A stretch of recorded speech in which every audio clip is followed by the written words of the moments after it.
O'g'il farzand o'stirayotgan qizim, bu sizga eslatma.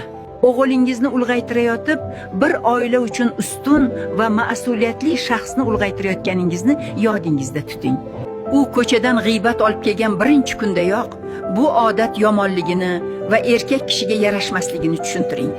Uning atrofidagi ayollar, opa-singlisi, ayoli va qizlari unga omonatligini yoshligidan tushuntirib keling. Uy yumushlarida yordam bersa, bor, bu sening ishing emas deb qaytarmang. Uy yumushlarida yordamlashish bu uning oilada yelkadosh bo'lishni o'rgatadi. Agar siz yoshligidan uni o'rniga qarorlarni qilsangiz, oqibatda o'g'lingizni qaror qabul qilishdan qo'rqadigan, ikkilanadigan oila boshlig'i qilib qo'yasiz.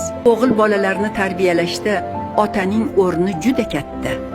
O'g'il bola tarbiyasida onaning ko'p ishtirok etishi oqibatida bolada ayol tabiatiga xos jihatlari bo'lishi mumkin. Qat'iyatsizlik, irodasizlik, qo'rqoqlik kabi fe'l-atvorga ega bolalarning tarbiyasiga qaralsa, ularning hayotida onalarining o'rni ko'p bo'lganini ko'rish mumkin.